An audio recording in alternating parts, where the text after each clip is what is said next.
जिठानी का पल्लू पार्ट 1। पिंकी घर की बड़ी बहू थी और उसने घर की जिम्मेदारी भी बहुत अच्छे से निभाई थी। पर अब पिंकी बहुत खुश थी क्योंकि अब तो उसकी देवरानी आ चुकी थी। पिंकी ने सोचा था कि देवरानी के आने के बाद वो भी और जिठानी की तरह राज करेगी और उसकी देवरानी काम। पर क्या पिंकी का सपना पूरा होगा? चलिए देखते हैं। रिंकी, ये है हमारा छोटा सा रसोई। एक बात हमेशा याद रखना, बाबूजी ना सुबह 6 बजे उठ जाते हैं, तो उनके लिए बिना शक्कर वाली चाय बना देना। और माँ जी पहले मंदिर जाती है तो उनकी पूजा की थाली तैयार कर देना। दीदी, मैं इतना सब कुछ अकेले कैसे कर पाऊंगी? मुझे तो बहुत डर लग रहा है। दीदी, जब तक ना मैं सब कुछ सीख नहीं जाती, आप मेरे साथ रहना, क्योंकि मैंने अपने मायके में कभी कोई काम नहीं किया है। अरे रिंकी, तुम डरो मत, मैं हूं ना यहाँ पर। मैं हमेशा तुम्हारी मदद करूंगी। चलो फिलहाल हम काम पर लग जाते हैं और मैं तुम्हें जैसे बताती जाऊं तुम वैसे ही करना। पिंकी एक बहुत अच्छी जेठानी थी जो अपनी देवरानी को अच्छे से घर की जिम्मेदारी समझा रही थी। अब पिंकी अपने काम पर लग जाती है और रिंकी को मदद करवाने के लिए कहती है, रिंकी, मैं जब तक चावल और दाल उबाल रही हूँ तुम एक साइड पर सब्जी बना लो। पर दीदी, मुझे तो खाना बनाना आता ही नहीं। मैंने आपको बताया था ना, मैं मायके में कुछ नहीं करती थी। पर हाँ, अगर आप मुझे बता दोगी तो मैं काम कर लूँगी। अब क्या करें, अब मुझे ही तुम्हें सब कुछ सिखाना पड़ेगा। अच्छा चलो, पहले तुम सब्जी काटना सीखो। रिंकी पिंकी को सब कुछ बहुत अच्छे से सिखाती है, पर देवरानी के आने के बाद भी पिंकी को आराम नहीं मिलता और उसकी जिम्मेदारी तो पहले से भी ज़्यादा बढ़ जाती है। तो वहीं दूसरी ओर रिंकी भी अपनी जेठानी की बहुत तारीफ करती है। ऐसे ही एक दिन रिंकी की माँ का फ़ोन आता है। रिंकी, मेरी बच्ची, वहाँ सब ठीक तो है ना? तुझे कोई डांट तो नहीं रहा ना बच्चा? तुझे काम नहीं आता ना, मत करना। माँ, तुम हमेशा ये क्यों सोचती हो कि हर जगह मुझे सुनने को ही मिलेगा? अरे यहाँ मेरी जेठानी है, बहुत अच्छी है वो। हर समय ना मुझे घर के काम सिखाती रहती है। मैं तो उनके पल्लू से बंधी हूँ। जहाँ जेठानी जी वहाँ उनकी देवरानी। सच में रिंकी बेटा पागल है पूरी। अरे जेठानी जेठानी होती है, हर समय उसके पल्लू में बनकर मत रहे और चालाक बनने की कोशिश कर, वरना एक दिन तेरी जेठानी तुझे घर के सारे काम सिखाकर खुद मुफ्त की रोटियां तोड़ने लगेगी और तुझे बना देगी नौकर। नहीं माँ, मेरी जेठानी ऐसी नहीं है। और अगर कभी मुझे ऐसा लगा कि मेरी जेठानी मुझसे तेज़ चलने की कोशिश कर रही है तो मैं पहले ही उनसे आगे निकल जाऊंगी। अच्छा रखती हूँ, मेरी जेठानी मुझे बुला रही है। जितना रिंकी अपनी जेठानी को मानती थी उतना ही पिंकी भी अपनी देवरानी को मानती थी। लेकिन रिंकी जितनी भोली और मासूम बनती थी उतनी असल में रिंकी तेज़ और शरारती थी। उसे अच्छों के साथ अच्छा और बुरे के साथ बुरा रहना अच्छे से आता था। अब जैसे ही पिंकी आवाज़ देती, रिंकी बिना कुछ देखे अपनी जेठानी के पास भाग कर जाती है। क्या हुआ दीदी, आपने मुझे बुलाया, कुछ काम है क्या? हाँ काम तो है ना, कपड़े प्रेस करने हैं, वो तो तुम्हें आता ही होगा। क्या दीदी, अब इतनी छोटी सी भी चीज़ मुझे नहीं आएगी क्या? माना कि मैं घर का काम करना नहीं जानती, पर जब मैं बाहर घूमने जाती थी ना तो अपने कपड़े खुद प्रेस करके जाती थी। फिर तो बहुत अच्छी बात है, मैं ऊपर से सूखे कपड़े उतार कर तुम्हें ला कर देती हूँ, तुम उन पर इस्त्री कर दो, जब तक मैं माँ जी के पैर दबाकर आ जाती हूँ। आज ना उनके पैरों में बहुत दर्द हो रहा है। ठीक है दीदी, आप आराम से जाओ, मैं कर लूँगी। रिंकी खुशी खुशी काम करने के लिए हाँ तो कर देती है, पर जब वो पूरे घर के कपड़े देखती है तो उसकी आंखें फटी की फटी रह जाती है और वो अंदर ही अंदर रोने लगती है। इतने सारे कपड़े, ये तो मुझे पूरे घर का कपड़ा दे गई। लगता है कि आस पड़ोस के भी कपड़े होंगे इसमें। अगर मुझे पता होता कि इतने सारे कपड़े प्रेस करना है तो मैं सच कभी नहीं बताती। कहीं माँ की कही बात सच तो नहीं हो जाएगी। इतना सोचकर पिंकी रोते हुए कपड़े प्रेस करने लगती है।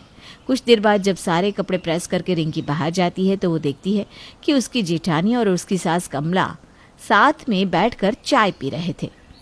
कितनी चालाक निकली दीदी, मुझे इतना सारा कपड़ा दे दिया प्रेस करने के लिए और खुद यहाँ माँ जी के साथ बैठकर चाय की मजे ले रही है।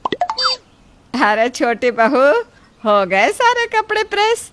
एक काम कर, अपने बाबूजी के कपड़े मेरे कमरे में रख दे और अपने जेठ जी के कपड़े अपने जेठानी को दे दे और आकर ना एक कप चाय पी ले। तेरी जेठानी ने तेरे लिए स्पेशल चाय बनाई है, अदरक इलायची डालकर। तुझे सादी चाय पसंद नहीं ना? क्या दीदी ने मेरे लिए भी चाय बनाई है? मैं तो डर ही गई थी, मुझे लगा दीदी मुझे भूल गई, पर ऐसा नहीं है। हाय मेरी फेवरेट चाय, दीदी कितनी अच्छी है। मैं बेकार ही उनके बारे में गलत सोच रही थी। मैं अब हमेशा इन्हीं के साथ रहूँगी, इन्हीं के पीछे पीछे इन्हीं की परछाई बनकर चलूँगी। अपनी फेवरेट चाय देखकर रिंकी का सारा गुस्सा शांत हो जाता है। अब इसी तरह से कुछ दिन बीत जाते हैं, पर समय के साथ साथ रिंकी धीरे धीरे घर के काम करना भी सीख जाती है। दीदी मुझे बर्तन धोने आ गए हैं, आज मैं बर्तन साफ कर दूंगी, आप झाड़ू लगा लीजिए। सच में देवरानी के आने से कितना आराम मिलता है।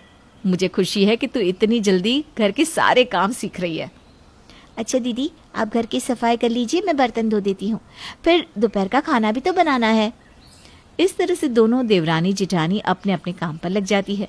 अब समय यूं ही बीतता है और समय के साथ बहुत जल्द रिंकी खाना बनाना भी सीख जाती है। ऐसे ही एक दिन, दीदी आज आप क्या खाने में मुझे सिखाने वाली हो? अब तुम्हें कुछ सिखाने की जरूरत नहीं है, तुम सब कुछ सीख चुकी हो। इसीलिए अब मेरा पल्लू छोड़कर घर की जिम्मेदारी संभालना सीख लो। आज खाना तुम बनाओगी, ठीक है? जो दिल करे वो बना लेना। क्या आज मैं अकेली सबके लिए खाना बनाऊंगी? नहीं नहीं दीदी मुझसे नहीं हो पाएगा, आप मेरे साथ रहो, भले ही कुछ मत करना। मुझे डर लग रहा है, अगर खाना खराब हो गया तो? मैंने कभी भी अकेले इतने लोगों का खाना नहीं बनाया। अच्छा ठीक है, डरो मत, मैं कहीं नहीं जा रही, बस यहीं खड़ी हूँ, साथ में मिलकर बनाते हैं। अब तो खुश ना? ये बात सुनकर रिंकी को बहुत खुशी होती है और दोनों देवरानी जिठानी खाना बनाकर सारा काम खत्म करके अपने अपने कमरे में आराम करने के लिए चली जाती हैं। जहाँ घर के कामों से थकी पिंकी कमरे में जाकर आराम करती है, तो वहीं रिंकी अपनी माँ से फ़ोन पर बातें। कैसी है मेरी बच्ची? तेरे घर वाले तुझसे ज़्यादा काम तो नहीं कराते ना? उन्होंने तुझे सब सिखा दिया, तो कितनी भोली है। यहाँ तो तू एक गिलास पानी का भी नहीं किसी को देती थी, और वहाँ कितना काम करती है। माँ मैं सारे काम अकेले तो नहीं करती, पर मुझे लगता है कि आप सही बोल रही हैं। आपको पता है आज जेठानी जी ने मुझसे चालाकी की, उन्होंने मुझसे कहा कि सबके लिए खाना मैं अकेले बनाऊं। मैंने तो तुझे पहले ही समझाया था, ये जेठानियाँ ना बहुत तेज़ होती है, इनके पल्लू में बंद कर मत रहे। पर तुझे ही अपनी जेठानी के पल्लू से बंद कर रहना था। आज तो उसने सिर्फ तुझे अकेले खाना बनाने को बोला, कल को वो तुझसे घर के सारे काम भी अकेले करवाएगी। अरे माँ क्यों इतना टेंशन लेती हो? अगर मेरी जेठानी 1 नंबरी है तो मैं भी 10 नंबरी हूँ। मैंने भी अपनी जेठानी को कहीं जाने नहीं दिया और मदद के नाम पर उन्हीं से सारा काम करवा लिया। अरे वाह वाह, तू तो सच में बहुत तेज निकली। तूने आज दिखा दिया कि तू मेरी ही बेटी है। इस तरह से रिंकी अपनी माँ से बात करती है और अपनी जेठानी के साये में रहकर भोली बनने का नाटक करती है। इसी तरह से कुछ दिन बीत जाते हैं और एक दिन जब पिंकी रिंकी को काम करने को कहती है, तो पिंकी बीमार होने का नाटक करने लगती है। दीदी आप जानती है ना, मैं काम करने से कभी पीछे नहीं हटती और आपकी बातों को तो सर आँखों पर रखती हूँ, पर क्या करूँ, आज तबीयत ठीक नहीं है। सारी रात बुखार से तड़प रही थी, उठने की भी हिम्मत नहीं हो रही। आवाज़ भी देखिए ना कैसी बदली बदली है। अच्छा ठीक है, कोई बात नहीं रिंकी, अगर तुम्हारी तबीयत ज़्यादा ख़राब है तो तुम आराम कर लो, आज मैं खुद घर के सारे काम कर लूँगी। दीदी मेरे होते हुए आप घर का सारा काम अकेले करोगी? सुनकर ही मुझे बहुत बुरा लग रहा है, पर मैं आपसे वादा करती हूँ, मुझे जैसे ही आराम मिलेगा मैं आपकी मदद करने के लिए आ जाऊँगी। मैं जानती हूँ रिंकी कि तुम्हें अच्छा नहीं लगता जब मैं अकेले घर के काम करती हूँ, पर तुम्हारी तबीयत ठीक नहीं है ना, इसलिए तुम अभी आराम करो।